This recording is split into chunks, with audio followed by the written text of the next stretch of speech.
Assalamualaikum warahmatullahi wabarakatuh.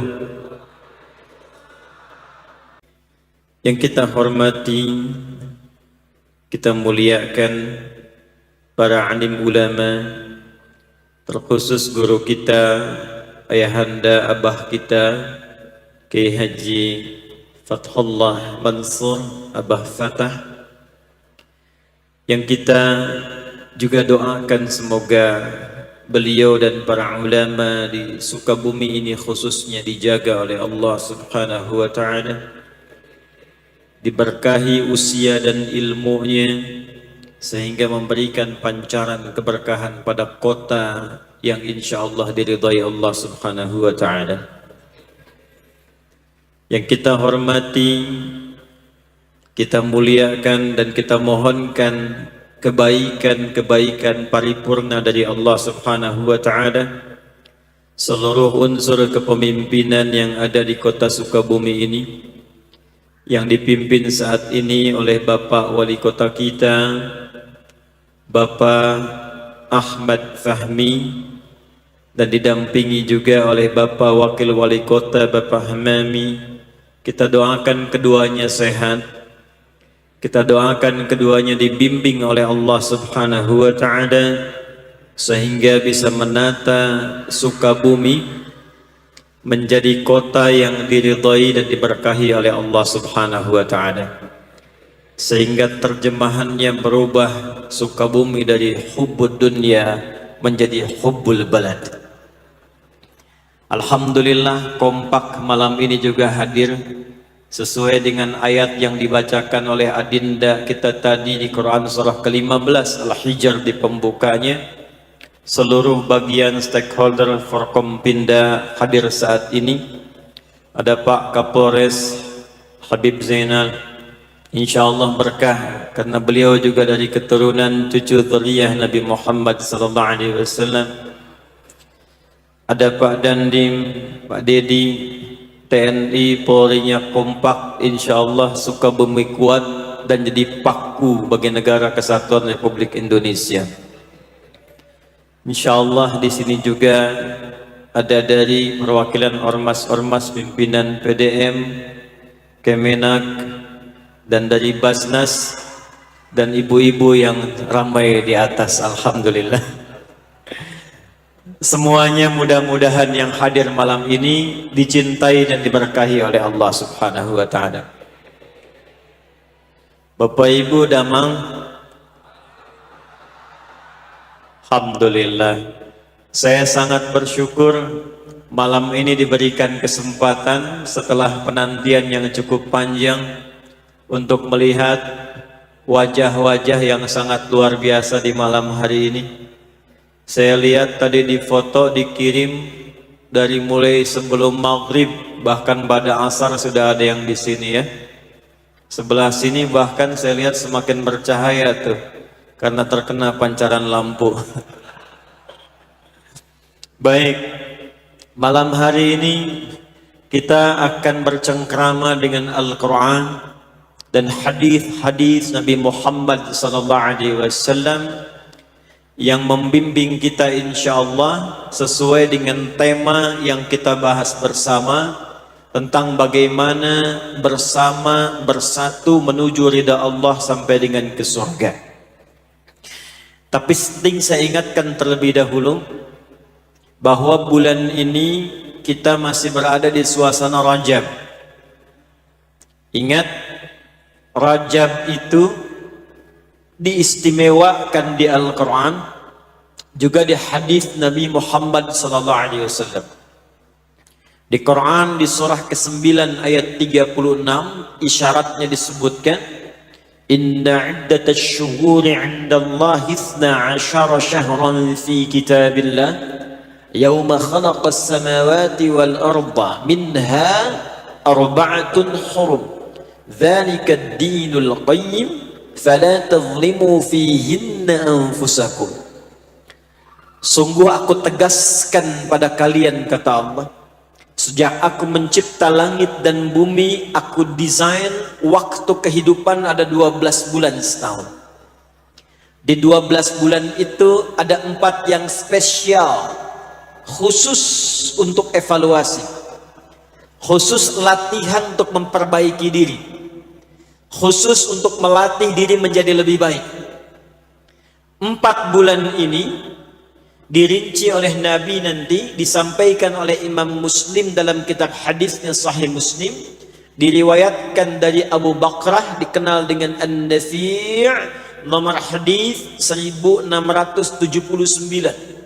Qala Rasulullah sallallahu alaihi wasallam, inna az-zamana qad istadara ka hay'ati yawma khalaqa as-samawati wal arda minha arba'atun hurum. Kata Nabi, waktu itu sejak Allah menciptakan langit dan bumi sudah diatur akan berputar terus. Jadi kalau sekarang malam, besok ketemu malam lagi. Jam 5 pagi, besoknya jam 5 pagi lagi. Jadi kalau waktu sifatnya tetap, yang merubah keadaan waktu itu perilaku kita. Jadi kalau kitanya kreatif, suka bumi kreatif, muncul jalan-jalan yang bagus, madrasah-madrasah yang baik, pasar-pasar yang tertib. Ini masjid dulu nggak ada, waktunya tetap sama, kreasi manusianya yang berbeda. Karena itu kan dalam menjalani waktu selama 12 bulan, selama sebulan, selama sepekan, setiap 24 jam isi dengan berbagai hal yang bermanfaat. Di antara 12 bulan itu ada 4, kata Nabi, yang istimewa, khusus untuk berlatih memperbaiki diri, terhindar dari maksiat.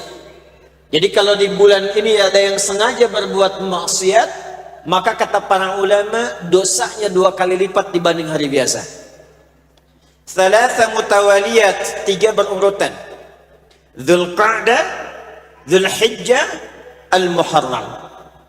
Wa Rajabun Mudhar, asy-syahrul ladzi baina Jumada wa Sya'ban.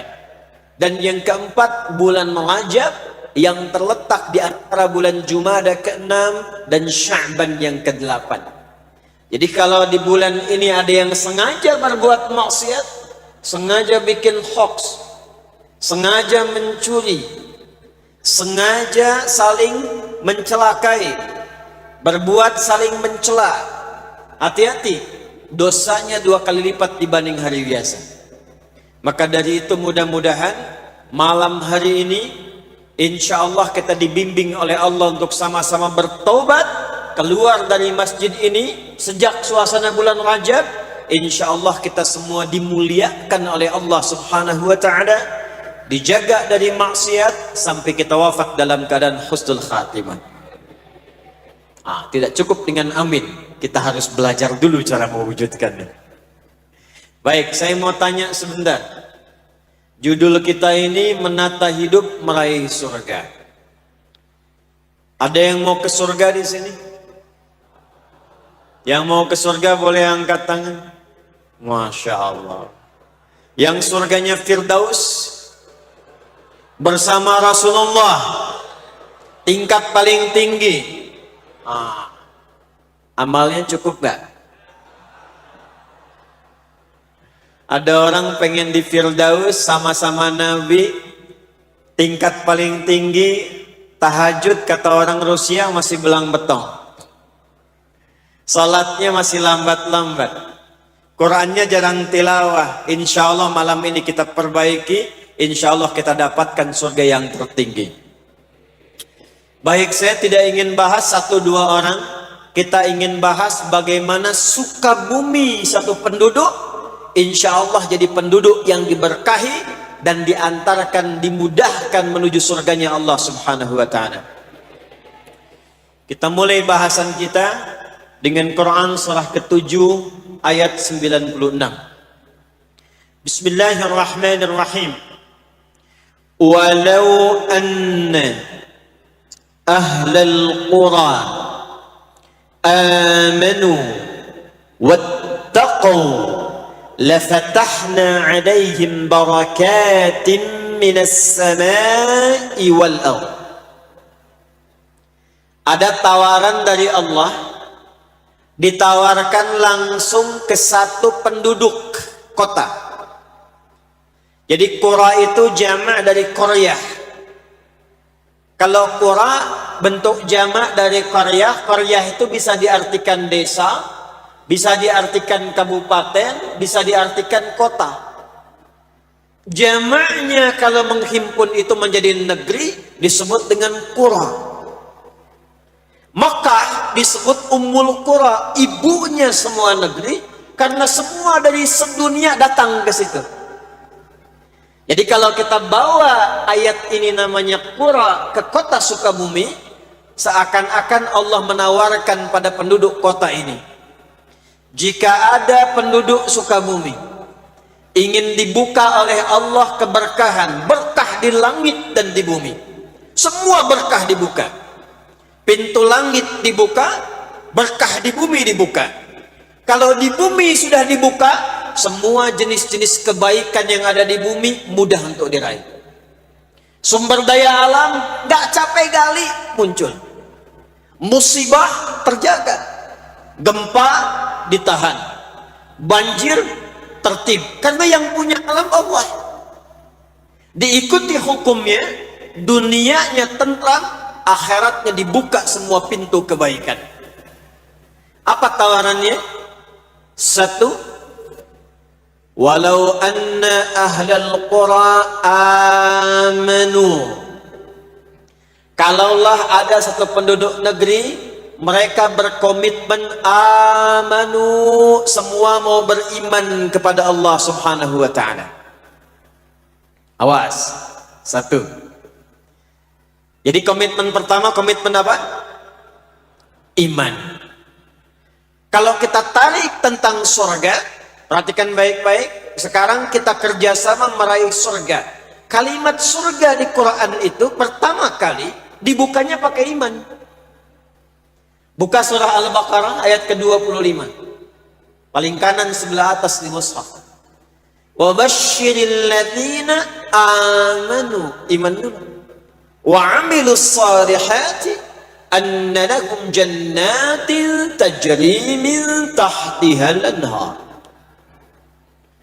Kata Nabi, perhatikan baik-baik, menyampaikan firman dari Allah Subhanahu wa ta'ala, wa basyiril ladzina amanu. Allah perintahkan, ya Muhammad sallallahu alaihi wasallam, berikan kabar gembira. Ini ayat diturunkan untuk memberitahu orang yang masih hidup, bukan yang telah wafat. Jadi Allah perintahkan pada yang masih hidup, yang pengen ke surga. Nggak tanggung-tanggung, kata Allah, bentuknya jamak. Ya Muhammad sallallahu alaihi wasallam, berikan informasi, sampaikan kabar gembira pada umatmu yang menginginkan surga. Syarat pertamanya, amanu, mereka mesti yakin dulu. Jadi ke surga itu modalnya bukan keinginan. Kalau ingin semua pengen. Modalnya keyakinan. Karena yakin dengan ingin itu beda. Maaf saya tanya, siapa yang ingin berangkat haji? Angkat tangan. Nah, apakah semua yang ingin itu punya keyakinan untuk berangkat? Yakin tuh babnya niat. Kalau ingin tuh babnya iradah. Tidak semua yang ingin itu, iradah itu punya niat. Jadi ada iradah, ada azam tekad, ada niat tingkat tertinggi. Ingin semua. Azam tekad, tahun depan mesti berangkat. Niat, tahun depan berangkat, sekarang nabung. Itulah iman. Itulah yakin. Karena itu kita akan terjemahkan kata iman ini, kita tarik ke satu kota di masa Nabi, bagaimana Nabi mendidik satu kota menjadi penghuni surga, yang bahkan turun ayat menjamin mereka dengan semua kemuliaannya. Kita turunkan, mudah-mudahan dengan ayat itu dipraktekkan di Sukabumi, dan Sukabumi menginspirasi semua kota di Indonesia berubah menjadi kota yang baik, yang diridhai oleh Allah Subhanahu wa ta'ala. Yuk kita mulai turunkan pelan-pelan. Saya tanya sebentar ya. Bapak Ibu sekalian, Nabi itu hijrahnya dari Mekah kemana? Madinah. Bukan.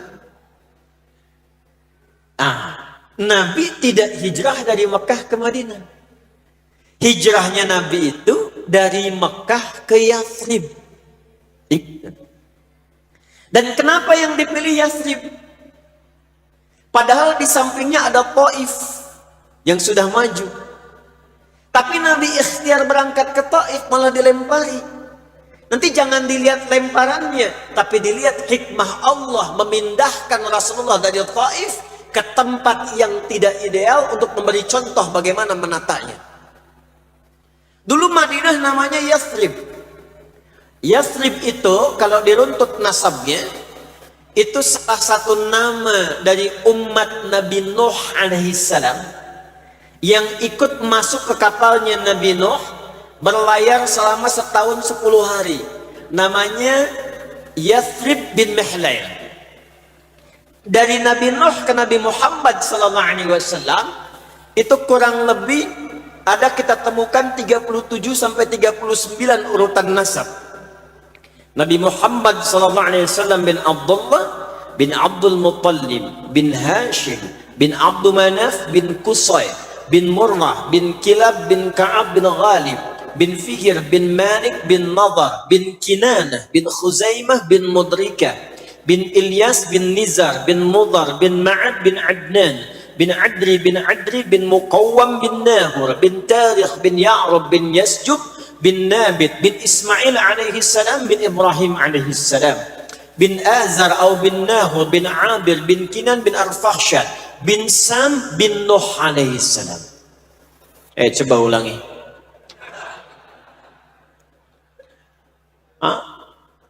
Nah, di masa Nabi Nuh terjadi banjir besar karena umatnya memberontak Nabi, menantang azab, diturunkan.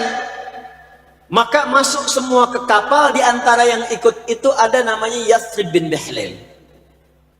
Ketika banjirnya reda, kemudian mulai menyebar umatnya Nabi Nuh alaihissalam. Yang Yathrib ini menyebar, datanglah ke satu tempat, jaraknya kurang lebih 400 km dari kota Mekah Al-Mukarramah. Maka siapa yang duluan ada ke tempat itu, dinamailah dengan nama orangnya. Maka tempat itu disebut dengan Yathrib namanya. Jadi saya ingin katakan, Yathrib ini sudah lama, 37 generasi sebelum kelahiran Nabi, sudah ada tempatnya, sudah ada kemudian penduduk awalnya. Secara singkat, sebelum kedatangan Nabi, tempatnya bukan kota, Pak. Tidak ideal, Bu. Maaf, pasarnya rusak. Yang menguasai Yahudi, harga suka-suka, kecurangan paling banyak, sampai viral. Dulu sudah ada viral. Cuman belum ada like, share, and comment.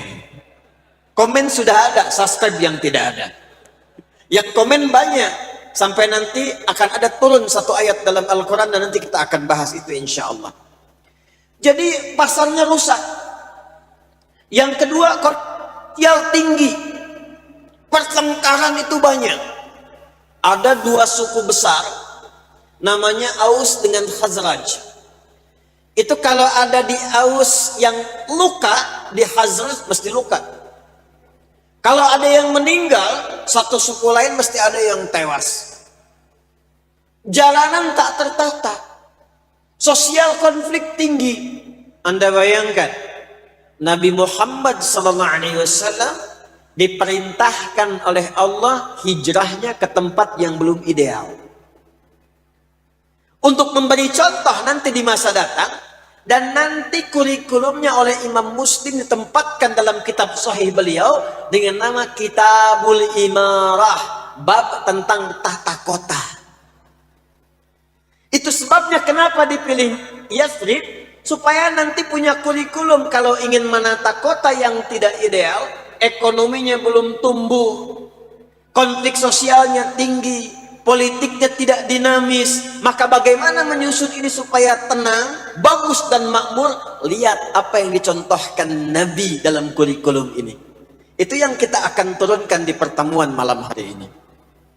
Bapak dan Ibu sekalian, apa yang pertama Nabi lakukan saat diperintahkan oleh Allah berangkat ke Yathrib itu?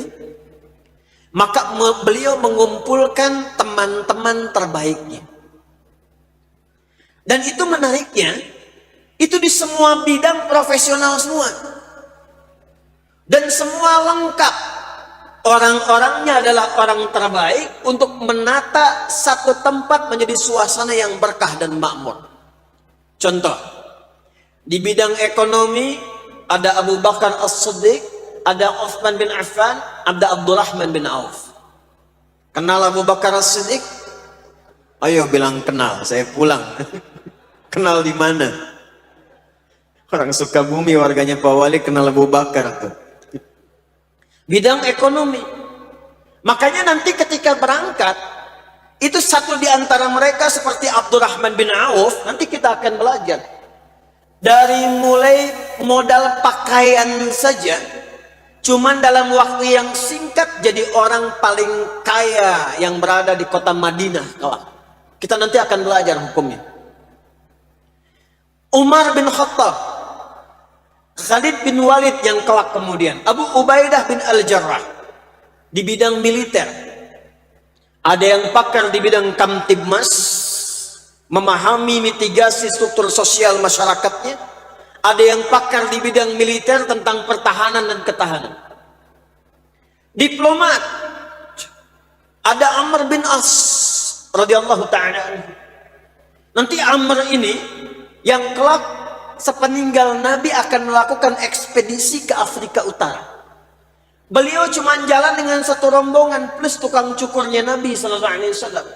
Mulainya dari Mesir ke Libya, Tunisia, Aljazair, Maroko sampai nyebrang kemudian ke Syam. Yang dilewati tadi Afrika Utara kelak menjadi provinsi di masa emas Islam. Provinsi. Gubernurnya namanya Musa bin Nusair, panglima namanya Tariq bin Ziyad. Inilah yang membuka Andalusia, Iberia, Spanyol dan Portugal sekarang punya peradaban 7 abad, 700 tahun. Cuman satu orang. Sa'ad bin Abi Waqqas ikut ekspedisi ke timur jauh ke Cina, mampir di Baros, 400 km dari kota Medan. Cuman mampir, Nusantara jadi maju dan muslim. Semua tempat yang dilalui hebat semua. Maka yang pertama yang mesti dilakukan apa? Seorang figur yang ingin menata kotaknya, dia mesti memilih tim terbaik yang pakar dan profesional di bidangnya. Dan kemudian bersinergi. Perhatikan nanti, kan ilmu belusukan itu yang viral dari Umar kan? Tapi Umar diajarin oleh Nabi. Nanti setelah jadi pemimpin yang banyak belusukan tuh Umar terkenal. Tapi belusukannya Umar itu ilmunya dari Nabi. Dan Nabi sebelum belusukan diajarin oleh Allah tentang cara memelihara kambing. Semua Nabi, kata Nabi, menggembala kambing. Itu ada rumusnya. Ya, bahkan nanti dalam fikih itu nanti ada bab memahami tentang kambing. Ada. Kata Nabi, "Ma ba'atsallahu nabiyyan illa ra'al ghanam." Enggak pernah Allah mengutus seorang nabi kecuali dilatih dulu memelihara kambing. Saya penasaran. Saya datang ke Pacet, ke puncak bukitnya. Ada kawan pelihara kambing. Saya masuk ke situ pengen tahu kambing. Allahu Akbar. Baru saya paham itu. Ternyata kambing itu mengembiknya saja sudah variasi. Cara mengembiknya nggak sama. Mbak minta makan. Mbak terancam dia. Mbak sakit. Jadi ada embikan yang memberikan isyarat lapar. Ada embikan yang memberikan isyarat sakit. Ada embikan yang memberikan isyarat takut, butuh perlindungan. Pemimpin kalau sudah tahu filosofi kambing, dia dengar suara rakyatnya. Lapar Pak Wali. Gitu. Jadi ngelihat wajah orangnya udah tahu, nih warga saya sakit nih. Umar begitu. Malam-malam keluar lihat. Begitu melihat ada ibu dengan anak-anaknya sedang kelaparan. Tapi luar biasanya, beliau tidurkan anaknya dan memberikan gambaran sedang masak. Yang dimasak itu batu dengan pasir. Sempat-sempatnya bikin syair. Dasar khalifah Amirul Mukminin, kerjaannya santai-santai di istana, kami kelaparan, hanya masak-masak batu dan pasir. Umar lewat melihat, Allahu Akbar, dihisab saya. Iman tuh. Iman. Dihisab saya. Lari ke Baitul Mal, mengambil sekantung gandum, ajudan mau ngambil, kata Umar, tidak, saya yang dihisab. Biarkan saya yang membawa ini di pangkuan bahu saya. Datang ke tempatnya, dimasakin, nggak pernah memperkenalkan diri. Nggak bawa kamera. Karena memang nggak ada. Langsung tuh dimasakin sama Umar, dan saat dimasak karena nggak memperkenalkan diri, si ibunya nggak kenal, masih dicela di hadapannya. Dasar Umar, dasar Amirul Mukminin, orang lapar yang masakin orang lain katanya. Padahal Umar pendidikan Nabi top. Semuanya disatukan oleh Nabi. Nah, secara singkat karena waktu kita terbatas, maaf, kita sampai jam berapa ini? Ya, insyaallah. Itikaf ya, sampai subuh ya. Alhamdulillah. Antum itikaf sampai subuh, saya jam 10 pulang. Ya, nyambung lagi. Maka setelah kompak tim ini dikenal dengan tim As-Sabiqunal Awwalun. Ada yang menyebut dalam sejarah tim 8, ada yang menyebut tim 9. Karena Sayyidah Khadijah wafat mendahului. Radhiyallahu ta'ala anha. Berangkat, Nabi dibimbing oleh Allah melakukan 3 hal saja. 3 ini yang coba kita akan turunkan insya Allah. Pertama, saat datang ke Yathrib itu, yang beliau lakukan dibimbing oleh Allah subhanahu wa ta'ala, akha baina ahla Yathrib wa khasatal muhajirin wal ansar. Beliau persaudarakan dulu semua penduduk Yathrib. Jadikan saudara. Sebab kalau sudah jadi saudara, itu pasti ada rasa saling menyayangi. Dan itu tidak pandang orang, tak pandang wajah, tak pandang kedudukan. Siapapun yang ada di Yathrib semua persaudarakan. Baik itu pribumi ataupun pendatang. Masya Allah. Jadi yang tadinya ada konflik Aus dengan Khazraj dipanggil oleh Nabi. Mau sampai kapan konflik begini? Kalau konflik, apakah kotanya akan maju? Bukankah kita menginginkan kehidupan yang tentram? Kenapa nggak saling sinergi, saling berbagi? Semua berpikir akhirnya berdamai setelah 600 tahun. Masya Allah, kalau Pak Li bisa praktekan, persaudarakan orang-orang yang ada di Sukabumi, dan sistemnya bisa menggunakan skema Amin Ansar Muhajirin.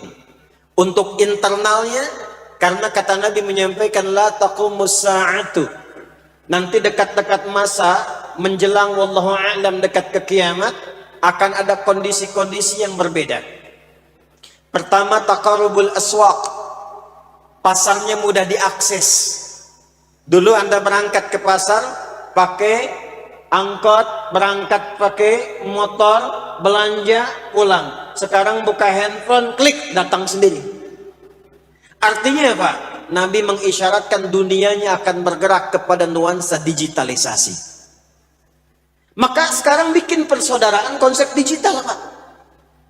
Apa yang dilakukan? Tiru konsepnya Nabi. Bikin database-nya.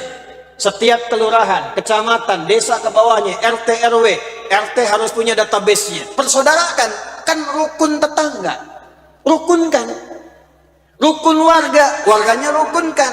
Database-nya masukkan. Lalu diinstalkan sekotanya. masukkan di situ siapa yang jualan beras, siapa yang jualan pakaian, siapa yang jualan minuman, siapa penjual sayur. Masukkan semua datanya di situ.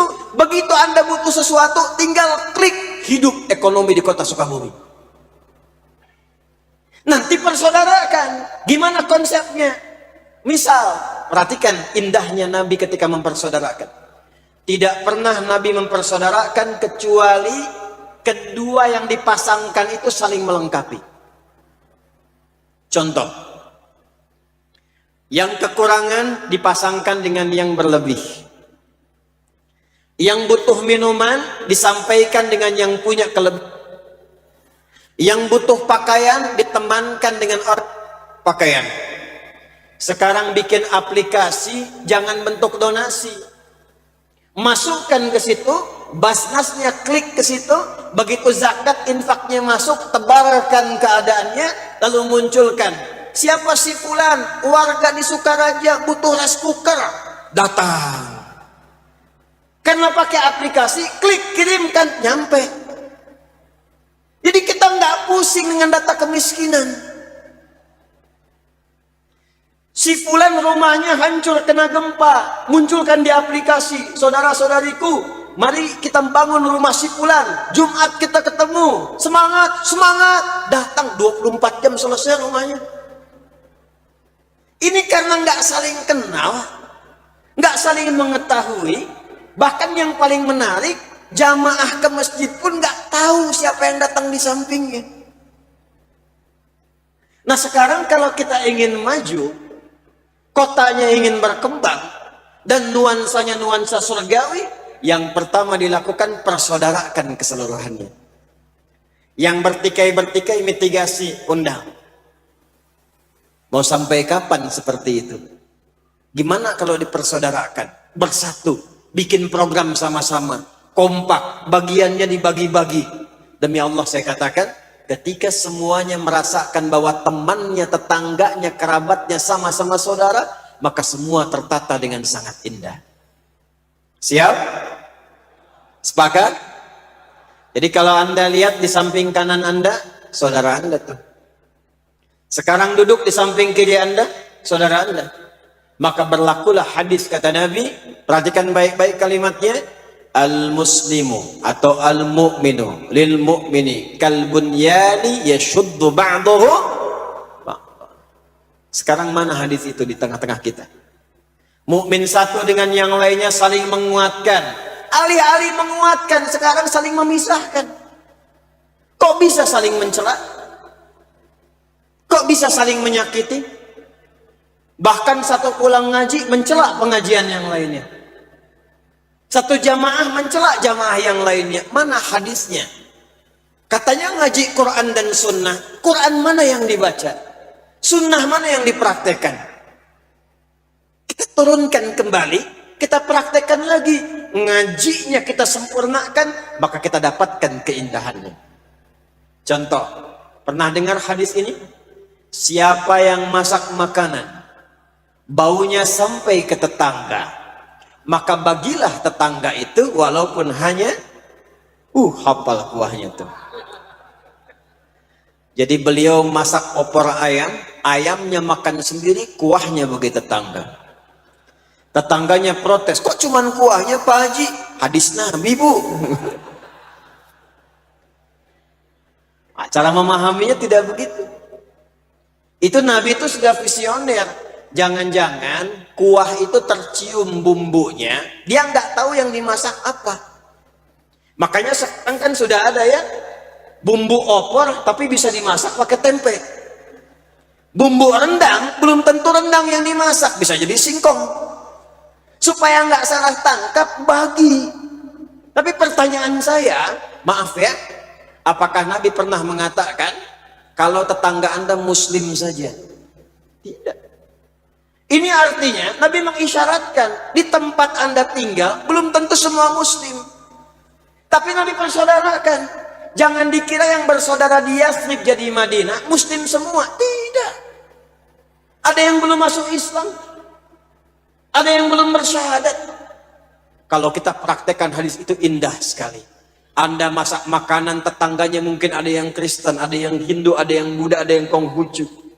Masak makanan bagi, ketuk pagi-pagi. Sepagi Pak, iya ada apa Pak Haji? Ini ada rezeki opor ayam. Wah, baik sekali Pak Haji. Bukan baik, Islamnya mengajarkan untuk berbagi. Masya Allah. Kita kenalkan keindahan Islam. Besok kan dia datang kan, mengembalikan panci. Assalamualaikum. Udah bisa assalamualaikum tuh. Dari opor ayam bisa salam. Ibu, iya Pak Haji, mau ngembaliin panci. Makasih, enak banget. Tapi pengen nanya, kira-kira hari ini Islam mengajarkan berbagi lagi enggak? Itu yang kita butuhkan. Jadi persoalannya sudah enggak zaman Muslim kafir, Muslim kafir, Muslim kafir. Bukan mempraktekkan keislaman supaya orang mendapatkan cercah hidayah itu yang diajarkan. Jadi jangan sampai yang Muslim dibagi, yang non Muslim tidak diberi. Kalau dia tanya, Pak kayaknya opornya enak ya. Emang enak sih Bu, cuman sayang ibu kafir. Oh, itu bersaudara. Itu satu tuh. Ya. Maka pulang dari sini, yang RT sama, RW sama, ada yang sakit, tengok. Apalagi yang Muslim. Dulu kita dapat laporan nih, cerita nih. Insya Allah kalau di Sukabumi ke masjid kompak ya. Masjid kompak ya. Ada komplek, saya nggak sebut namanya lah. Kompleknya bagus. Muslimnya banyak. Masjidnya mewah. Cuman jemaahnya kosong. Datang ke situ ditanya, Ustadz kejadian begini. Saya bilang nggak susah Pak. Ada berapa data umat Islamnya? Sekian persen. Yang ke masjid berapa? 1 sak kurang. Baik, ada tempatnya di sini. Ada Pak, sebagian tetangga masjid. Gini aja. Ntar Sabtu kan libur tuh. Kita ke masjid, tapi Bapak saya minta tolong DKM beli buah dulu. 3 bungkus saja. Buat apa? Nggak usah nanya, buah aja. Habis subuh kita bawa buah, kita tengok tuh yang nggak ke masjid tadi. Sampai ke rumahnya, Assalamualaikum Pak, Waalaikumsalam Bapak. Iya, ada apa Pak? Enggak, tadi saya nggak lihat Bapak di masjid, saya kira sakit. Ini ada buah. Itu zuhurnya nggak diminta ke masjid. Dan akhirnya datang. Jadi kadang-kadang fikih dakwah itu bisa lebih diutamakan dibandingkan dengan fikih-fikih terapan. Sakit, tengok. Kenal Imam Ahmad bin Hanbal? Oh, bagus, enggak. Imam Ahmad tuh punya sahabat. Dan sahabatnya menarik. Beliau tuh kan imam besar, tapi sahabatnya pastor. Pastor Kristen. Tinggal di flat yang sama, flat apartemen. Yang pastor di atas, Imam Ahmad di bawah. Qadarullah kamar Imam Ahmad itu bersamaan kalau ke atasnya itu toiletnya pastor.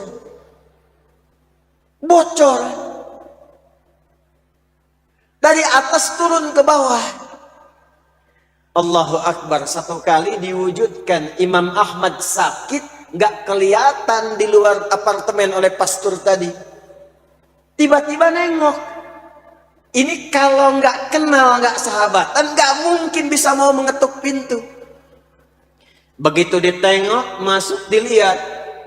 Kaget. Kagetnya bukan lihat Imam Ahmad sakit. Kagetnya karena melihat bocor dari atas. Baunya sudah semerbak. Dan tahu itu milik siapa. Pertanyaan pertama, ya Imam, bukan kaifa haluk? Bagaimana kabarmu? Ya Imam, mahadha, ini apa? Imam Ahmad santai aja. Hadi fajwah, ini bocor. Tapi kan ini punya dari saya ini. Betul. Kok nggak bilang-bilang sama saya? Kalau bisa mengerjakan sendiri, kenapa mesti merepotkan tetangga? Jadi beliau tadah bawahnya pakai ember. Setiap penuh, buang. Setiap penuh, buang. Ditanya oleh pastor ini, sudah berapa lama ini bocor? Kata beliau ada yang menyebutkan riwayat 20 tahun, ada yang menyebut 40 tahun. Begitu mendengar pemaparan itu, nggak banyak pertanyaan, nggak pernah ngajak masuk Islam, nggak ngajarin syahadat, langsung jatuh tunduk mengatakan asyhadu an la ilaha illallah wa asyhadu anna Muhammad Rasulullah. Itulah akha, persaudaraan. Dan indahnya sangat luar biasa. Nih, saya kasih bocoran, tadi saya janji ingin menyampaikan Abdurrahman bin Auf. Jadi saat dipersaudarakan, Nabi itu memberikan argumentasi dulu, alasan kenapa mesti bersaudara. Dibuat cita-cita yang sama. Kalau saya tawarkan begini, ingin Sukabumi maju? Ingin Sukabumi maju? Ingin kotanya berperadaban? Ingin kotanya berkembang hebat? Semua kan ingin. Nah, Nabi dulu begitu. Kita pengen nggak Yathrib ini tentram? Pengen. Pengen nggak maju? Pengen. Pengen nggak damai? Pengen. Kalau semua pengen begitu, mari kita tempuh caranya. Maka semua menjalani itu dengan keyakinan, bukan dengan keinginan. Kalau cuma keinginan, Anda semua pengen, tapi kalau nggak yakin bisa mewujudkan itu, iman itu kan butuh pembuktian. Keyakinan itu butuh pembuktian. Hati itu tempatnya iman. Semua yang bersumber dari hati butuh pembuktian. Cinta itu dari hati. Karena dari hati harus dibuktikan. Ini yang akhwat perempuan-perempuan, kalau ada laki-laki di sini mengatakan, aku mencintaimu, jangan percaya. Apalagi kebanyakan main lato-lato. Kalau ada yang bilang aku mencintaimu, katakan padanya, buktikan cintamu dengan menuliskan namaku di buku pernikahan kita.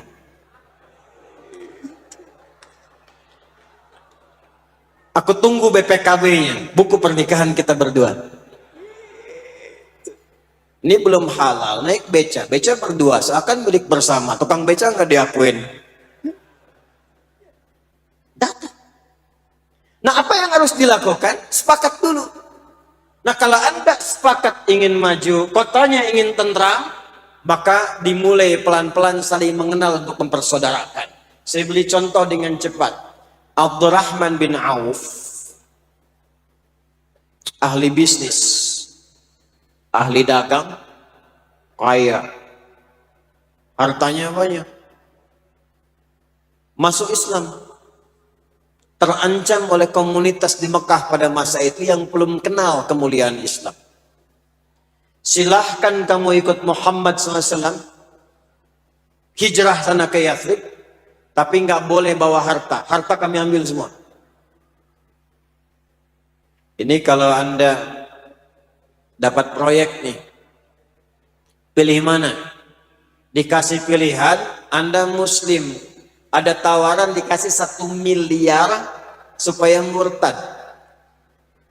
Pilih 1 miliar murtad, atau pilih nggak dapat apa-apa tapi masih Muslim. Pilih mana? Nggak ada pilihan ketiga, nggak usah maksa. Nggak ada pilihan 1 miliar Muslim. Cuman 2 pilihannya. Ayo, naikin tawarannya 10 miliar tapi murtad, terima nggak? Masa? Sono ada yang kasih sarung murtad. Ada yang dikasih biskuit pindah. Berarti imannya murah tuh. Perlu ditata lagi. Abdurrahman bin Auf, silahkan ambil semuanya. Saya tetap berangkat. Karena beliau cerdas, tahu yang punya harta siapa, yang menggenggam dunia siapa. Saya kan sedang mendekat kepada pemiliknya. Kalau yang sekarang hilang, gampang minta yang lebih banyak. Saya mendekat pada yang punya. Modalnya apa? Iman. Iman itu membuat kita punya keyakinan demikian. Berangkat beliau, keluarganya ditawari, istri ditanya, kalau ikut suami pergi hanya dengan baju yang melekat di badan. Kalau tinggal di Mekah, ambil semua harta suamimu ini, pilih laki-laki paling ganteng yang ada di Mekah, kami yang fasilitasi pernikahannya, kata para pembesar Mekah. Masya Allah. Ibu, bu, anggap suami nggak ikut ya malam hari ini. Kalau ibu dikasih tawaran pergi dengan suami tapi harta semua ditinggalkan, atau tinggal di Sukabumi mewarisi semua harta dan bisa nikah dengan siapapun yang dipilih dari pemuda paling ganteng, difasilitasi pernikahannya, ibu kira-kira ikut suami hijrah atau tinggal?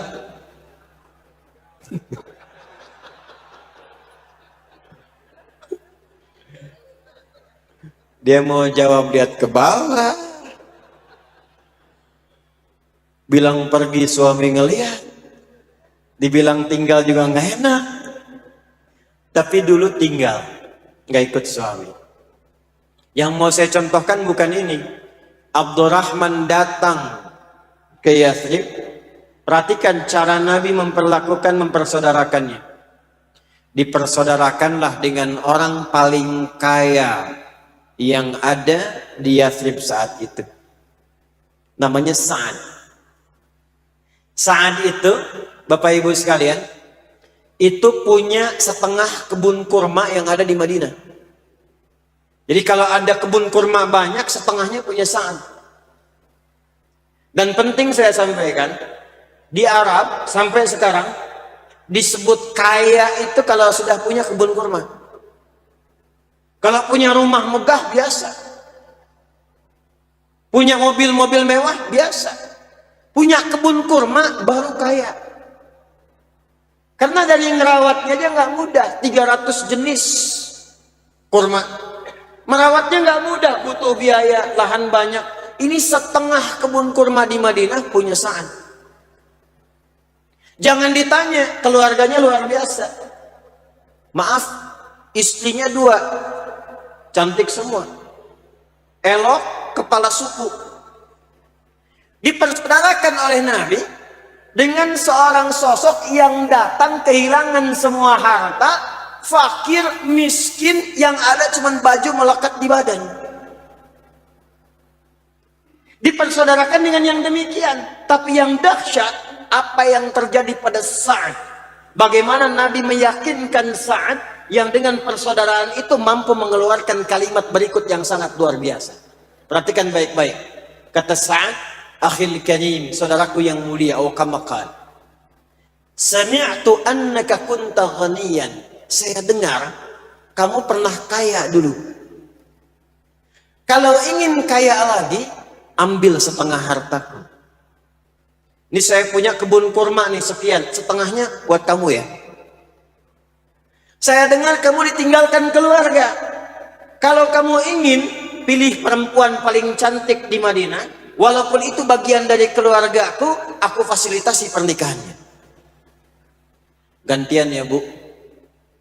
Bapak kalau dalam situasi begitu. Bu Wali ikut gak Bu Wali itu?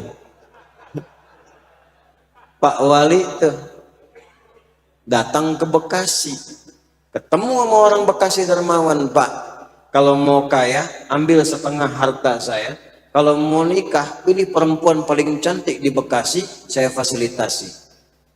Kira-kira Bapak terima atau tidak ditolak sama sekali?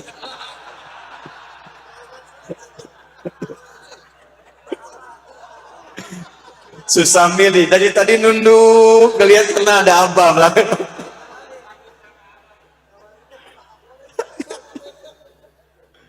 Apa jawabannya kata Abdurrahman bin Auf? Ini juga mengejutkan. Mengejutkan. Kalau Pak Wali agak mikir-mikir, Abdurrahman bin Auf langsung keluar seketika. Bima ma'na wa kama qala jazakallah khair. Semoga Allah memuliakan engkau. Arini ainal aswaq. Cukup tunjukkan kepadaku di mana pusat bisnisnya. Tunjukkan kepadaku di mana pusat bisnisnya.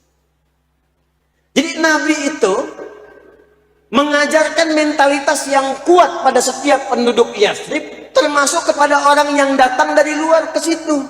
Jangan jadi mental peminta. Jadikan mental petarung. Jadikan mental yang kuat untuk berusaha. Karena itu kenapa di bulan Rajab bulan Rajab, itu perintah pertamanya itu sholat. Peristiwa Isra Mi'raj kan Rajab tuh, setahun sebelum hijrah. Kenapa sholat? Karena sholat itu dari berdiri sampai dengan salam, semua ada maknanya yang menuntun kita bagaimana berkehidupan. Cuman ngajinya mesti hatam. Ngajinya tuh ada 3 bidang. 1 tentang bacaan, 2 gerakan, 3 maknanya. Sekarang kita banyak mencukupkan pada gerakan dan bacaan. Angkat tangannya sejajar dengan bahu, ucapkan Allahu Akbar, sampai situ. Pertanyaannya nih, ngangkat nih kenapa? Kenapa diangkat begini? Itu ada hikmahnya. Kitabnya banyak. Asrarus Shalah, Nadharat fi Ma'anis Shalah. Contoh, Allahu Akbar, tangan angkat. Kenapa ngangkat begini? Dijelaskan oleh para ulama, saat tanganmu mengangkat seperti ini, maka ini membantu kekhusyuan. Maknanya buang urusan dunia ke belakang, jangan dibawa dalam sholat. Pasrahkan dirimu kepada Allah. Maka ucapkan Allah yang Maha Agung, urusan dunia jangan dibawa, buang ke belakang. Ini persoalannya, banyak orang sholat, dalam sholat masih membawa dunia. Sehingga lisannya berkata Allahu Akbar, pikirannya duniahu akbar. Motor hu akbar, sendal hu akbar, jemuran belum diangkat hu akbar, status belum diupdate hu akbar. Udah takbir Allahu Akbar, handphone bunyi, tang ting tung ting tang ting tung tang ting tung, diangkat. Halo? Kan udah bilang wajah tuh udah pasrah. Allahu Akbar, wajjahtu wajhiya lilladzi fataras samawati wal ardh hanifan musliman wa ma ana minal inna salati wa nusuki wa mahyaya wa mamati. Ya Allah, aku pasrah. Yang akbar hanya Engkau, yang agung hanya Engkau. Aku salat untukmu, ibadah untukmu, hidup untukmu. Ya Allah, kalau aku wafat dalam salatku sekarang pun, terima taubatku dan jadikan aku hamba yang taat karenamu. Khusyuk. Makanya kata Nabi, banyak orang yang ketika di dunianya dibawa, setannya mudah menggoda. Ingat, ada setan khusus menggoda orang sholat. Nanti kapan-kapan kalau saya ke Sukabumi lagi, kita belajar fikih setan. Belum pernah ada kan? Belum pernah ada. Dia ada 9 jenis setan yang harus diwaspadai. 9 jenis. Ada setan wudhu, ada. Namanya walhan. Dia yang membisikkan pada orang supaya ragu. Batal nggak? Batal nggak? Batal nggak? Wudunya benar nggak? Benar nggak? Itu walhan namanya. Kayaknya juga udah wudhu kok, padahal baunya udah kemana-mana. Ada setan yang menggoda DKM masjid, Pak. Mesti hati-hati. Betul, setan DKM tuh. Ada. Kalau bikin masjid kompak, udah jadi bisa ribut. Ada tuh. Ada setan pasar, Bu. Hati-hati tuh. Ada setan pasar tuh. Tukang godain ibu-ibu tuh. Ibu kalau ke mall, pulang ke rumah, masih ingat tas yang dibawa dari mall itu? Mau dibeli nggak jadi, masih didiskusikan dengan suami, setannya ikut. Pak, tadi ada tas bagus deh, Pak, di mall itu. Bapaknya jawab, Mah, kan tas yang ada itu masih bagus. Kan dihisab juga. Oh iya ya, Pak, ya Allah, astagfirullah. Tapi yang tadi juga bagus kok, Pak. Situ. Ada setan rumah, namanya Dasim. Perempuannya Dasimah. Muslim perempuannya, mukmin perempuannya, soim perempuannya. Dasim, Dasim itu setan rumah. Kata Nabi, kalau ada orang masuk rumah tidak mengucapkan assalamualaikum, maka setan berkata kepada kawannya, Dasim berkata kepada kawannya, kita punya tempat menetap di sini. Itu yang bikin Anda gelisah kalau masuk ruangan. Kok bisa dapurnya tahu, kamar mandinya tahu, malam-malam mau keluar dari kamar ke dapur jadi ketakutan.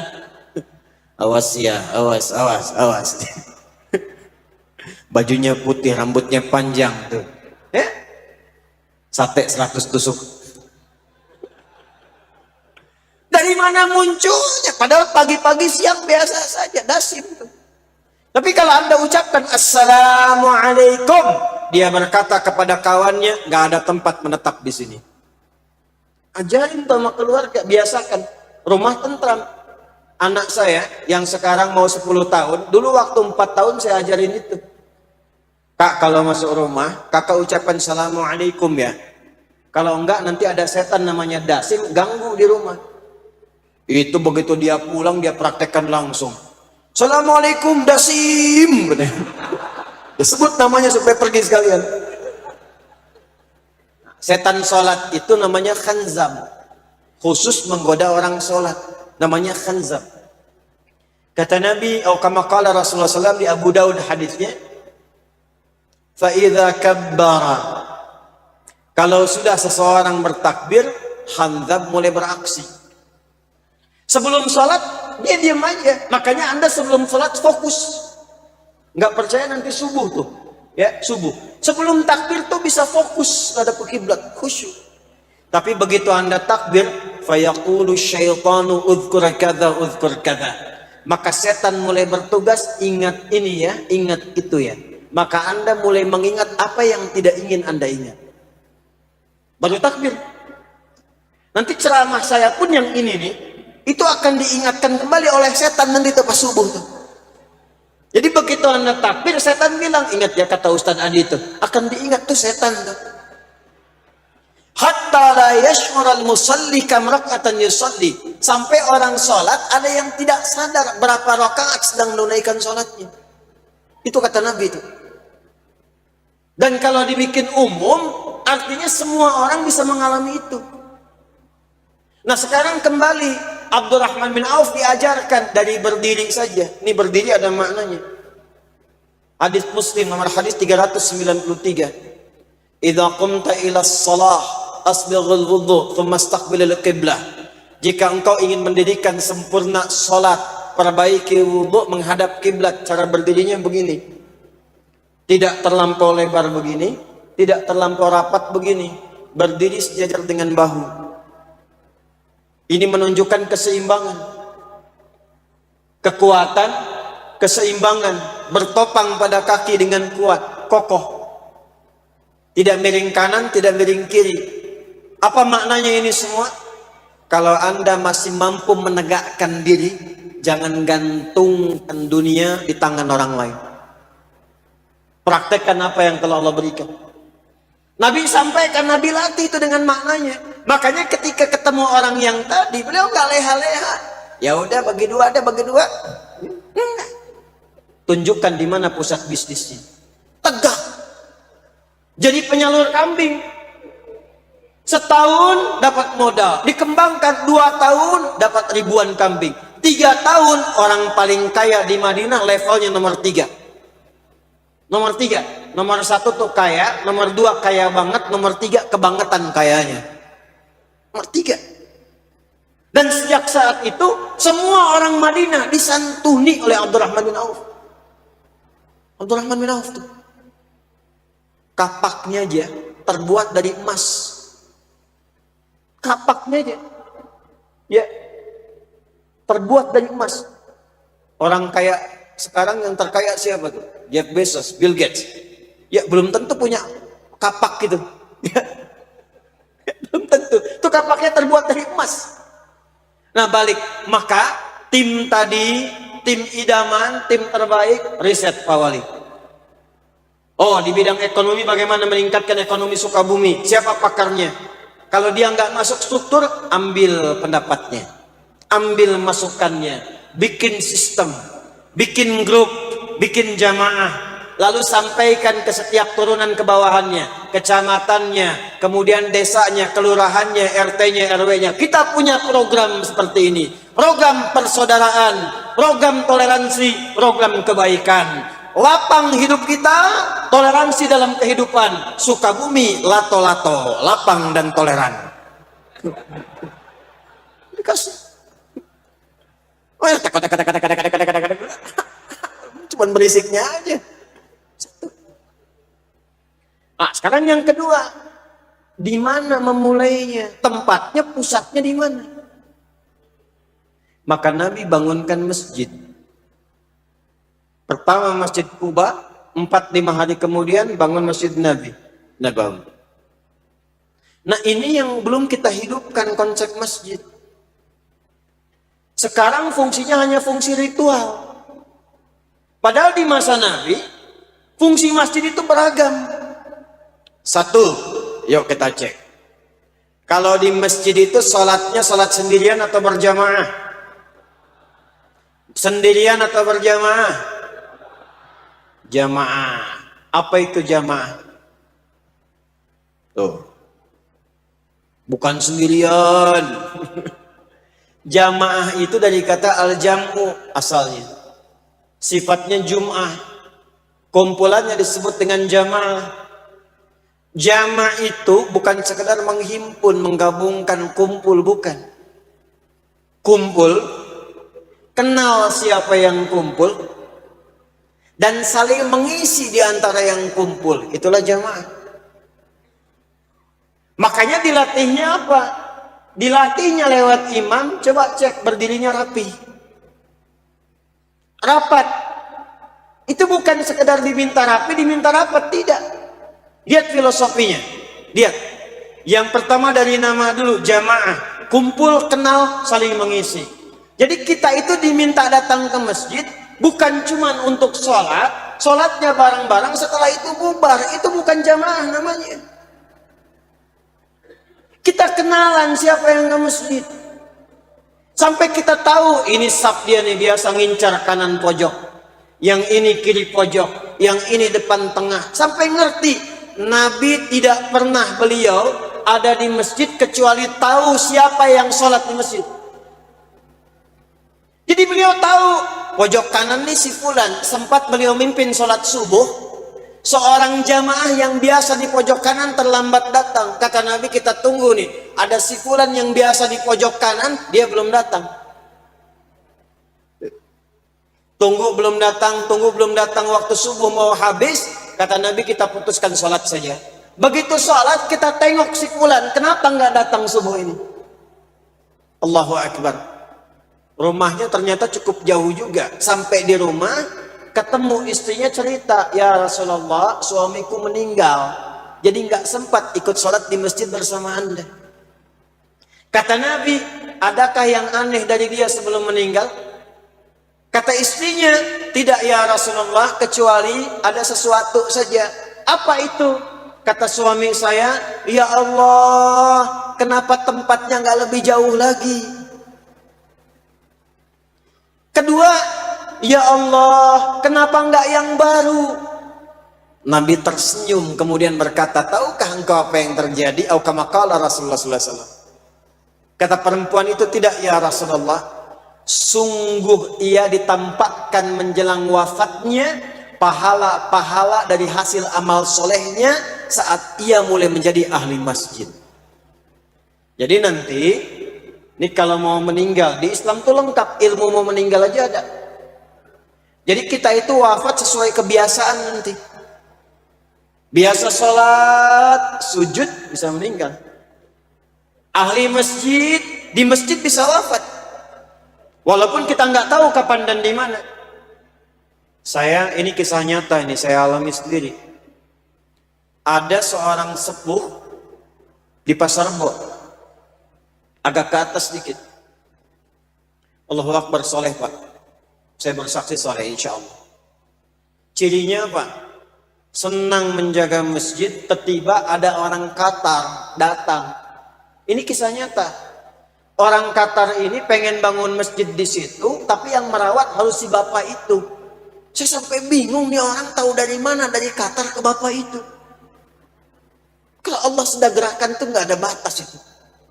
Dibangunlah masjid. Jadi secara singkat, yang jaga beliau, yang bukain, yang adzan, yang merawat. Saking cintanya dengan masjid, itikafnya sering di masjid. Lagi puasa hari Kamis sore ba'da asar, nyata ini. Sambil nunggu zikir tiduran. Merem melek. Ya ayyatuhan nafsul mutmainnah. Irji'i ila rabbika radiyatan mardiyah. Merem melek, meninggal. Hati-hati tuh belakang tuh, udah merem-melek tuh. Saya kebiasaan. Maka ditampakkan di ujung sebelum wafat, ya Allah, kenapa nggak lebih jauh lagi? Rupanya setiap jalan ke masjid itu dihitung pahalanya, ditampakkan di akhir. Dia pengen lebih jauh lagi supaya pahala makin banyak. Tiba di jalan, di musim dingin dia lihat seseorang kedinginan, dilepaskanlah jubah bagian luarnya yang lama, dalamnya yang baru. Ditampakkan hasil pahalanya, dia berkata, ya Allah, kenapa bukan yang baru saja? Lebih banyak lagi pahalanya, ya Allah. Intinya, Nabi sampai kenal siapa yang di pojok kanan. Makanya filosofi imam, kenapa imam sebelum memimpin nengok dulu ke belakang tuh? Itu bukan formalitas. Tengok, istau, sudah tahu kata jamaah. Nggak harus pakai bahasa Arab. Pakai bahasa Arab itu yang sudah pakemnya Arab. Baca Quran, bahasanya bahasa Quran. Azan, bahasa Arab. Karena mutlak bahasanya, nggak usah terjemahin. Terjemahin tuh nggak enak. Nggak enak. Allahu Akbar, Allahu Akbar. Enak. Allahu Agung, Allahu Agung. Ya. Di Betawi, Tuhan dua gede, Tuhan dua gede. Nggak enak. Quran juga begitu. Surat Quran itu bahkan menjadi indah kalau tidak diterjemahkan. Kalau diterjemahkan jadi nggak indah kedengarannya. Al-Baqarah, sapi betina. An-Naml, semut. An-Nahl, lebah. Jang nuju naon, meroja apa ji? Surat naon, sapi. Nggak enak. Ay bapak nuju maos naon, sirum. Enak. Makanya pakem Quran itu udah jelas, bacanya pun gak usah aneh-aneh. Zaman jahiliyah itu sudah ada syair, sudah ada iramanya, ada melodinya, 16 melodi. Tawil, tawilun lahu dunal bukhuri fadailu mafa'ulun mafailu fa'ulun mafailu.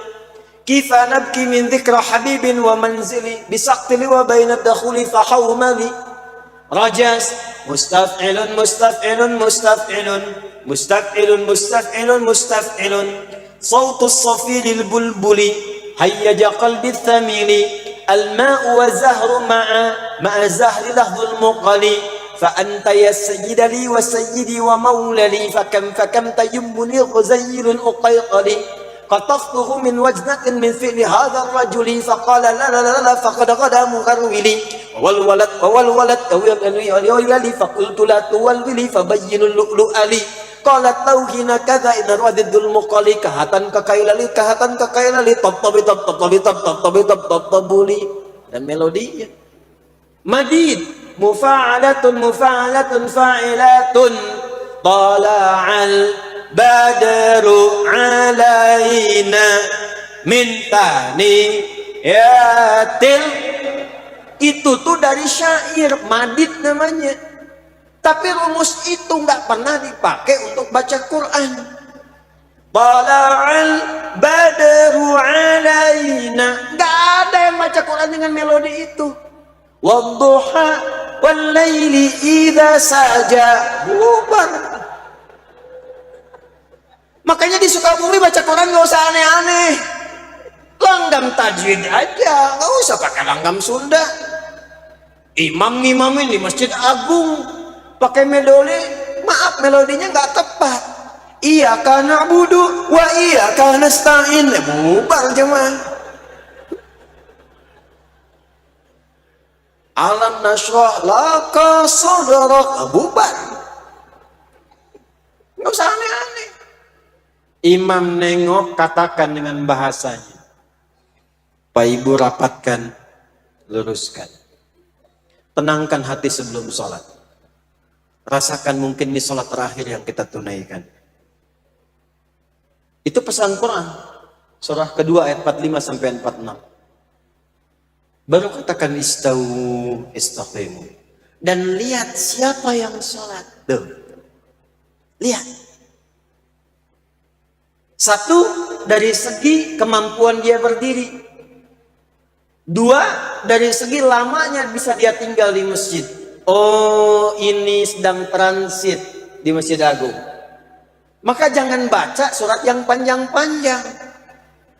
Ning imamin udah mau pulang, nunggu bis pulang, mampir ke sini sholat, di imamin pakai Al-Baqarah, ketinggalan bisnya. Lihat wajah.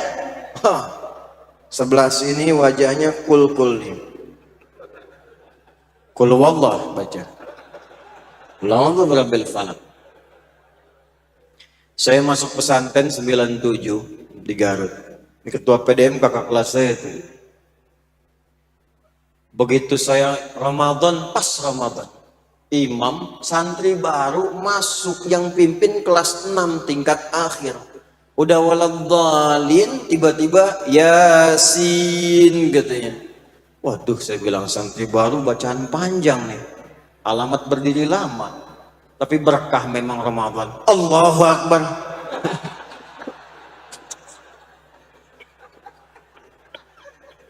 Saya pikir saat itu kira saya mau disempurnakan.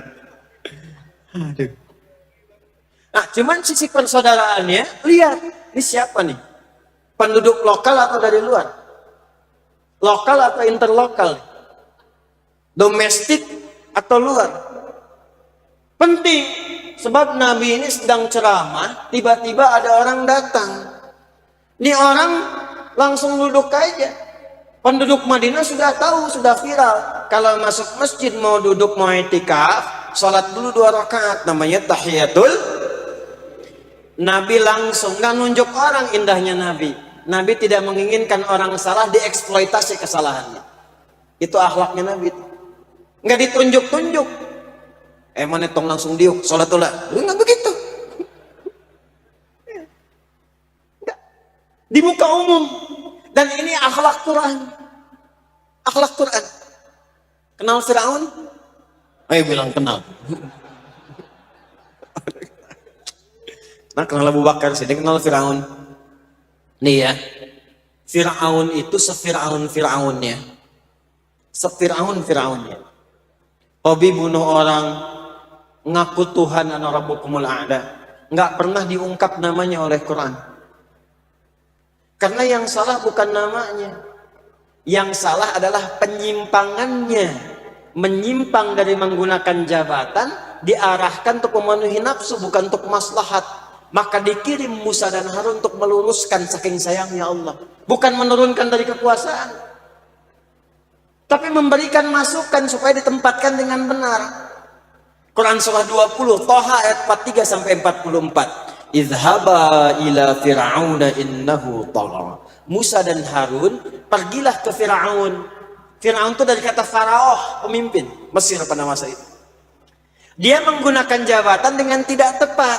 Faqula lahu qawlan layyina la'allahu yatadhakkaru aw yakhsha.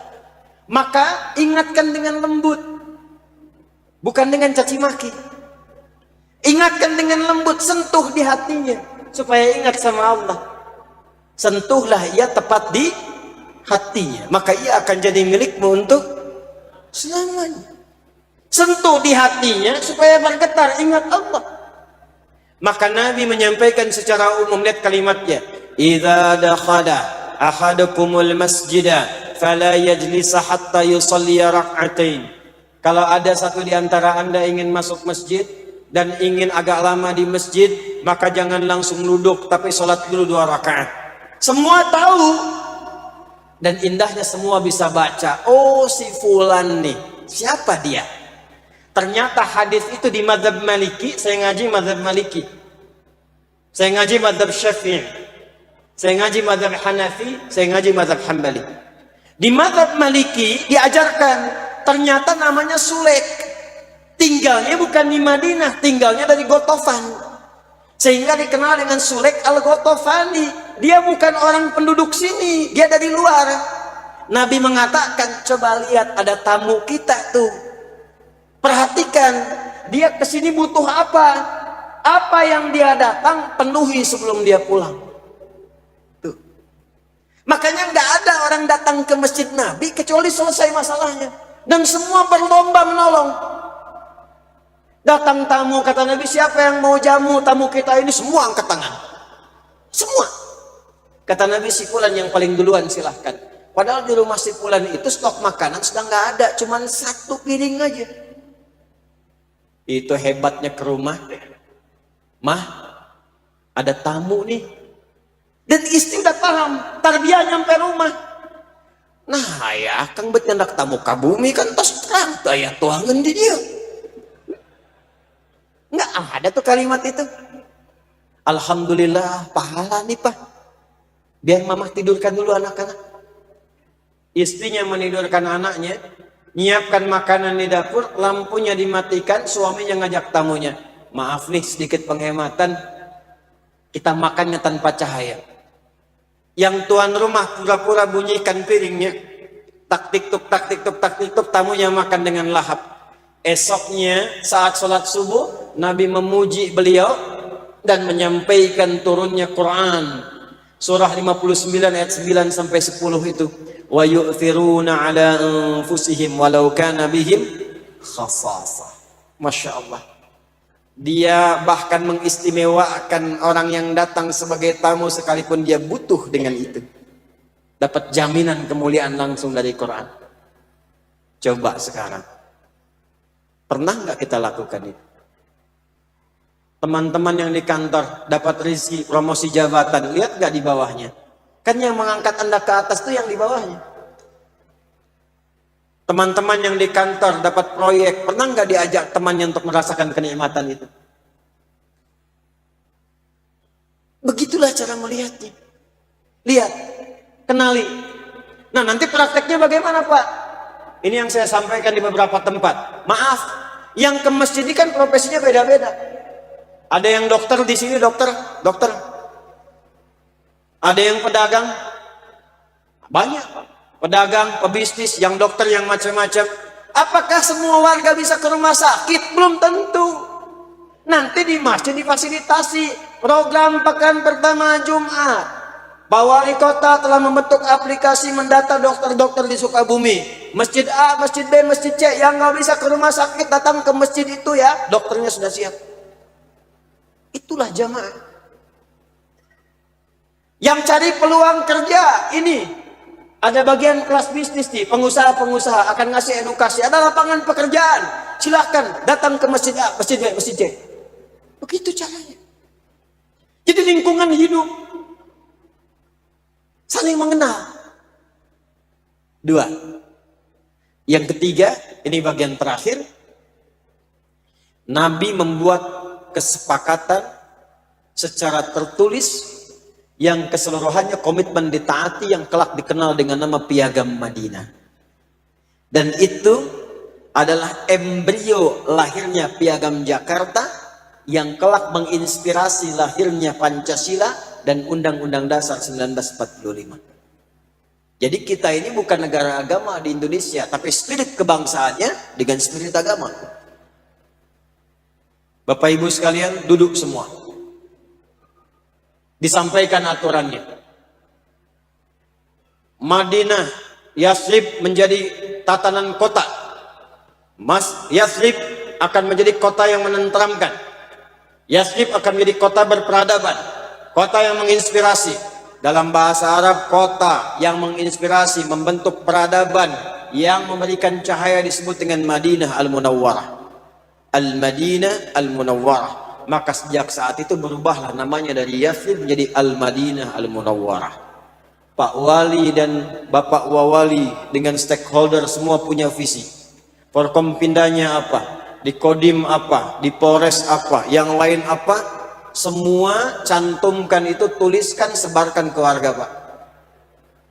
Dari aplikasi tadi sebarkan. Jadi mereka tuh tahu sebagai warga Sukabumi, ini pemerintahnya programnya mau ngapain. Mau natanya bagaimana? Di ekonominya seperti apa? Program Kantibmas yang sekarang ini akan dilakukan 1, 2, 3, 4. Jadi tahu apa yang mau dilakukan. Laporan kalau ada tindakan begini, lapornya ke sini. Kalau ada begini, kita lakukan seperti ini. Masya Allah. Lalu prakteknya dimulai dari masjid, berangkat semua. Tebarkan persaudaraan, tebarkan kelapangan, tebarkan kemuliaan. Jika itu dipraktekkan dengan baik, itulah yang disebut dengan takwa berjamaah. Iman ketemu takwa dapatnya berkah. Walau anna ahlal qura amanu wattaqau lafatahna alaihim barakatim minas samai wal terakhir bonus 5-10 menit saja. Tadi inginnya surga apa? Surga apa? Kalau ingin surga Firdaus, langsung kita wujudkan. Quran surah 23 ayat 1 sampai 9. Qad aflahal mu'minun alladzina hum fi salatihim walladzina hum 'anil laghwi mu'ridun walladzina hum lizzakati. Dah, 3 aja dulu nih. 3 ini nih. Sampai akhir tahun 3 optimalkan. Nanti sampai ayat 9 kesananya. Ulaika humul warithun alladzina yarithuna al-firdausa hum fiha khalidun. Ada penduduk di bumi ahli Firdaus yang sedang beraktivitas di bumi, pewaris surga Firdaus. Siapa mereka? 1. Kata Allah ciri-cirinya, mereka yang pertama menunaikan sholat dengan khusyuk. Maka Pak Wali sekarang bikin program merekrut imam-imam di setiap daerah di masjid-masjid yang bagus-bagus kualitasnya, kerjasama dengan LTQ, LPTQ, kerjasama dengan pesantren-pesantren, tempatkan menjadi imam-imam di masjid, keputusan tanda tangan, tempatkan di situ supaya yang sholat merasakan khusyuk dan nikmat sholatnya. Lalu bukan cuma jadi imam, wariskan pendidikannya, bikin kelas-kelas hafalan. Kalau perlu koneksikan ke Bekasi Quantum Akhir Institute. Kita kirimkan support programnya. Kita kirimkan perangkatnya. Kalau mau sepakat nanti kita bantu. Di Sumbawa kita kirimkan 2000 paket. Satu paket 3 kali 2000, 6000. Cara cepat menghafal Quran dalam 30 hari. Kita punya kelas karantina. Di sini ada cabangnya di Sukabumi. 30 hari hafal Quran 30 juz. Bukan juz 30. 30 juz itu lintas usia. Ada yang 78 tahun, 80 tahun, 49 tahun, 20 tahun, 25 tahun.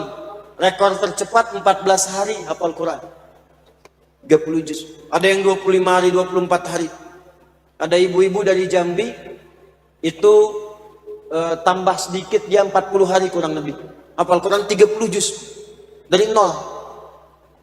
Dari nol. Itu semarakan tuh supaya khusyuk salatnya. Nanti imam-imam yang bagus, bacaannya bagus. Kalau Anda nanti bisa bahasa Arab, belajar nih ada Ar-Rayah nih, ya. Jangan cuma di pesantren bahasa Arabnya. Guru-guru yang di sana kerjasamakan dengan Pemprov. Masukkan ke masjid program belajar bahasa Arab supaya ngerti bacaan salat, ngerti baca Quran. Pesantren-pesantren sini ada berapa? Kerjasama supaya masyarakatnya ngaji, belajar. Nanti yang bagus-bagus, yang masih mau sekolah, kerjasama kita kirimkan beasiswa. Berangkat keluar, jangan tanggung. Kita punya kerjasama dengan 19 negara. Kemarin saya baru kirim ke Tripoli 35 orang sampai S3. Insya Allah tahun ini kita nanti ada kerjasama dengan Madinah, Ummul Qura, Al-Azhar, Sudan, Turki. Nanti kalau sudah ada saya infokan Pak Wali ya, sampaikan ke semua pesantren-pesantren di Sukabumi, sekolah-sekolah yang minat ke situ ikut dari sekarang belajar bahasa Arab. Karena di sana nggak bisa pakai bahasa Sunda. Kaifa haluk? Alhamdulillah damang. Saya 2010 tugas di Mekah. Kadang-kadang pengen senyum tuh. Nerima jamaah kita ya, pertama datang itu. Begitu datang ketemu orang tinggi besar pakai jubah. Ya. Jenggotnya panjang, disapa. Syekh, assalamualaikum. Jawabannya apa? Waalaikumsalam. Abdi ti Tasik katanya. Banyak orang Tasik. Ya balik. Nah kalau nanti sudah lewat masa sekolah, yang bagus bacaan. Kita insya Allah kerjasama tahun ini dengan Amerika, Jepang, Korea, Auckland. Tahu Auckland? Itu lampu merah sono gitu. Ya. Di New Zealand dekat Australia. Nah, salah satu programnya mengirimkan imam-imam untuk Ramadan. Untuk 6 bulan sampai ke musim panas. Nah, sekarang saya ingin motivasi, kasih semangat, ayo. Ya, tingkatkan, nanti ikut daftar. Sebelum berangkat, nanti negaranya di mana, 2 bulan sebelum berangkat, belajar bahasanya dulu. Ini nanti misalnya, oh ini tugasnya ke Jepang nih, belajar bahasa Jepang dulu. Nanti ngimamin di sana dan bisa interaksi pakai bahasa Jepang dasar. Watashi wa Indonesia no Adi des. Saya Adi dari Indonesia. Nah, yang tugas ke Amerika, belajar bahasa Inggris. Dan insya Allah akan cepat, karena lidah orang Indonesia itu diberikan keberkahan oleh Allah. Belajar apapun, cepat bahasa itu. Beda dengan negara lain. Coba lihat India tuh ya. India itu walaupun pintar bahasa Inggrisnya, ketahuan India. Take the money, ketahuan. Cina sebagus-bagus ya bahasa Arab, ketahuan Cina. Indonesia luar biasa.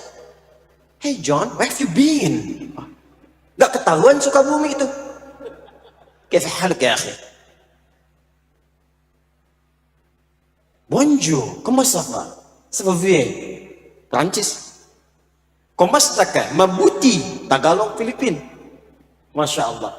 Bisa semua tuh diakomodir. Lidahnya ringan. Belajar dari sekarang. Ya, gabungkan kesemuanya, praktekkan dengan baik, sinergikan keseluruhannya. Khashi'in. 2, anil lagwi mu'ridun, yang gak penting tinggalkan. Termasuk program-program di kota, jangan bikin yang nggak penting-penting. Yang nggak penting tinggalkan, bikin yang penting-penting yang bermanfaat. Mulai sekarang tontonan yang nggak jelas tinggalkan. Tahu TikTok nggak? TikTok tahu nggak? Di Cina, algoritma TikTok itu disusun dengan program positif. Jadi nggak ada orang Cina dia kemudian buka TikTok kecuali yang direkomendasikan itu yang positif. Cara menjadi insinyur, cara menjadi dokter, cara menjadi astronot, semua yang bagus-bagus. Tapi di luar Cina, algoritmanya berubah. Coba lihat, ke TikTok joget-joget, ke TikTok cuman bikin begini, yang sedikit yang bermanfaat. Sedikit yang menggunakan itu pada yang bermanfaat. Yang saya ingin katakan, kalau Anda ada media yang bagus-bagus, maka isi dengan yang bermanfaat. TikTok update sehari 1 ayat, Instagram sehari 1 hadis, update statusnya hadis, ayat, visi Sukabumi, program-program kemasyarakatan, semua sebarkan. Bukan cuma stakeholdernya aja. Siapa influencer paling bagus di sini? Subscriber paling banyak, jamaahnya paling ada, followernya paling banyak, bantu. Program pemerintahan Sukabumi sampaikan lagi oleh Anda di Instagram Anda, masukkan. Subuh berjamaah, gerakan Sukabumi Lato-Lato, lapang dan toleran, kan? Gerakan sosial kunjungan ke tempat bencana, sebarkan itu yang positif. Jangan pasang reklame-reklame yang membuka nilai-nilai maksiat.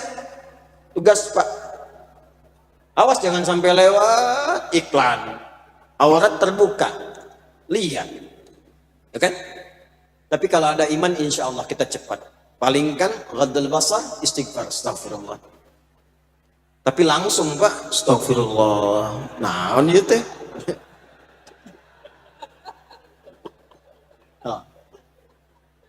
Tuh.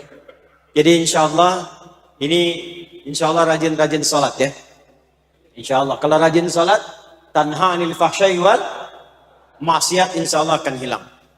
Ya, beliau insya Allah juga anak pesantren Pak Wali Kota ini, insya Allah juga optimal. Saya yakin kalau ada yang tidak baik pasti akan ditolak. Jadi kalau ada yang ngajak-ngajak korupsi, sampaikan Pak, maaf ya, tangan saya tangan tahiyat, tidak akan pernah berbuat maksiat. Kantor sedang duduk, Pak, ada proyek Pak, fee-nya 1 miliar. Maaf ya, tangan tahiyat gak akan pernah maksiat. Sampaikan sama dia, balik lagi, Pak, naik Pak 10 miliar. Tunggu, saya istikharah dulu. Asbah. Alhamdulillah depannya Abah tuh. Terakhir, walladzina hum lizzakati fa'ilun. Ahli Firdaus itu senang berzakat. Mungkin nggak zakat kalau ada uang, kalau nggak ada uangnya? Mungkin nggak zakat kalau nggak ada hartanya? Artinya perintah zakat, perintah kaya, perintah berusaha. Maka Pak Wali dan para pemimpin bikin program bagaimana supaya kehidupan masyarakat sejahtera, Pak. UMKM-nya dihidupkan. Kalau perlu di-endorsein nih sama kita-kita ini supaya berkembang. Ahli zakatnya muncul seperti zamannya Umar bin Abdul Aziz. Bingung karena di tempat beliau pimpin sudah nggak ada lagi yang berhak menerima zakat, kaya semua. Mau dikirim Sukabumi belum ada Sukabuminya. Kembang semua. Maka penghuni surga Firdaus, calon-calon penghuninya mesti semangat. Keluar dari sini semangat. Bikin produk yang keren-keren. Bikin era-eranya kan sekarang berubah nih. Ya, kembangkan dengan baik, optimalkan. Apa yang perlu kita sinergikan, sinergikan. Ya. Kalau nanti perlu Ustadz, saya mau bikin ini, boleh nggak Ustadz bantu? Silahkan. Supaya semua maju, semua nyaman, semua tenang, dan insya Allah semua diridhai oleh Allah Subhanahu wa Ta'ala. Bapak Ibu sekalian, kita berdoa. Semoga doa kita malam hari ini diterima oleh Allah. Hati kita dilembutkan dan dijaga, bukan hanya Sukabumi tapi Indonesia kita dipersatukan dan diberikan keberkahan oleh Allah Subhanahu wa Ta'ala. Allahumma nahmaduka hamdan katsiran bagi jalali wajhikal karim wa li'azimi sultani. Allahumma nahmaduka hamdan kama 'allamtana an nahmada wa nashkuruka syukran kama 'allamtana an nashkurak, antal muqaddim wa antal muakhir biyadikal khair innaka 'ala kulli syai'in qadir. Allahumma ya Allah nusalli wa nusallimu ala habibikal karim rasulikal mustafa al-amin sayyidina Muhammadin wa ala alihi wa sahbihi ajma'in. Rabbana la tada' lana fi maqamina hadha fi kulli maqamin dhanban illa ghafartah. Ya Allah, kami mohon jika ada pendosa hadir di lingkungan masjid ini, jangan biarkan ia pulang kecuali Engkau telah ampuni segala dosa-dosanya. Wala hamban illa farajtah, jika ada yang merasakan kegelisahan di hatinya, jangan biarkan dia meninggalkan area masjid ini kecuali Engkau telah tenangkan keadaan jiwanya. Allahumma wala asiran illa yassartah, ya Allah, di antara kami yang datang mungkin sedang berada dalam kesulitan, maka mohon angkat dan hilangkan segala kesulitannya. Wala maridan illa syafaitah, jika ada di antara kami atau kerabatnya yang diuji dengan penyakit seberat apapun, maka mohon angkat dan sembuhkan penyakitnya. Allahumma tubna ilaika taubatan nasuha fi hadhihi al-lailah mubarakah. Ya Allah, kami berikrar, kami bertaubat di malam hari ini kepadamu taubat nasuha, ya Allah. Allahumma altaf qulubal mu'minin liyatubu ilaika minal 'usat. Ya Allah, jika ada insan beriman pelaku maksiat di tempat ini atau sekitarnya, sentuh hatinya, lembutkan ia untuk mau bertobat kepadamu ya Arhamar Rahimin. Allahumma idza kana baqiyatul hayat min ayyamina faj'al baqiyata hayatina hayatan thayyibah. Ya Allah, jika esok hari masih ada bagian dari kehidupan kami sesuai ajal yang telah Engkau tetapkan, maka jadikan sisa hidup kami kehidupannya lebih baik dari hari ini. Wa idza kana hadhihi al-laila min akhir ayyamina faj'al hadhihi al-laila ya Allah husnal khatimah. Dan jika malam ini adalah bagian terakhir dari kehidupan kami, maka mohon jadikan malam ini sebagai husnul khatimah bagi kami. Khaffif lisanana lakul qaumitat tauhid la ilaha illallah Muhammad Rasulullah. Wa ajib kalimatana biqaulika ya ayyatuhan nafsul mutmainnah irji'i ila rabbika radiyatan mardiyah fadkhuli fi ibadi wadkhuli jannati.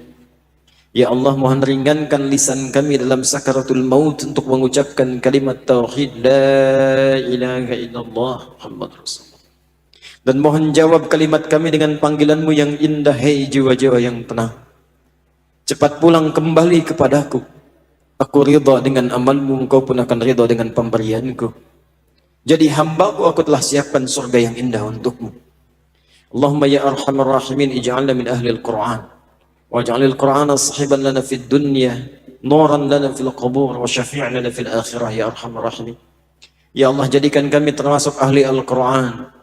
Jadikan Quran termasuk sahabat kami di dunia, cahaya bagi kami dalam kubur, dan syafaat bagi kami di akhirat kelak. Allahumma ishtaqna bi Rasulillah sallallahu alaihi wasallam. La tudayyi fursatan lana linaltaqi ya Rasulullah sallallahu alaihi wasallam fi jannatika an-na'im ya arhamar rahimin. Ya Allah, kami rindu dengan Rasulullah sallallahu alaihi wasallam yang tidak pernah berjumpa atau bahkan menatap di alam mimpi kami. Maka mohon jangan hilangkan kesempatan bagi kami untuk bersua dengan Rasulullah di surga terindahmu ya arhamar rahimin. Allahumma wahid sufufana wa jannibna minat tafraqah. Ya Allah, mohon satukan kami dan jauhkan kami dari perpecahan ya arhamar rahimin. Ij'al baldatana baldatan tayyibatan wa tardaha wa tuhibbaha. Jadikan negeri kami Indonesia negeri yang kau ridai, engkau cintai ya Allah, dan jauhkan kami dari perbuatan yang tidak engkau senangi. Allahumma ihfadh umara'ana waj'alhum udala. Allahumma ya Allah, Allahumma hdihim ya Allah, Allahumma qawwihum ya Allah wa khafif hisabahum yaumil qiyamah. Ya Allah, berikan hidayah kepada para pemimpin kami. Sadarkan mereka bahwa mereka akan dihisab ya arhamar rahimin. Bimbing mereka agar bertindak adil dan meringankan hisab mereka di hari kiamat. Wahfad ya Allah ulama'ana waj'alhum arhamar rahimin mukhlasin lakad-din.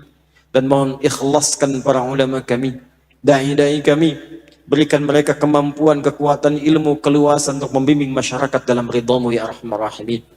Rabbana atina fid dunya hasanah wa fil akhirati hasanah wa qina adzaban nar. Wa sallallahu ala sayyidina Muhammad wa ala alihi wa sahbihi ajma'in. Wa akhiru da'wana subhanakallahumma rabbana wa bihamdika nashhadu an la ilaha illa anta nastaghfiruka wa natubu ilaik. Walhamdulillahi rabbil alamin. Sebagai terima kasih dan penghormatan, insyaallah kami akan hadiahkan untuk Kota Sukabumi 1000 paket hafalan Al-Quran. Satu paket isinya 3, jadi ada 3000 di dalamnya. Nanti silahkan diatur pengirimannya. Pak Wali bisa bagi-bagi di beberapa masjid, sehingga di situ ada program menghafal Quran 30 juz 30 hari. Nanti kalau mau ikut bimbingannya bisa disambungkan secara online atau datang langsung ke program At-Taisir Learning Center. Kita ada 100 muslim dan muslimah standby 24 jam. Demikian. Terima kasih. Assalamualaikum warahmatullahi wabarakatuh.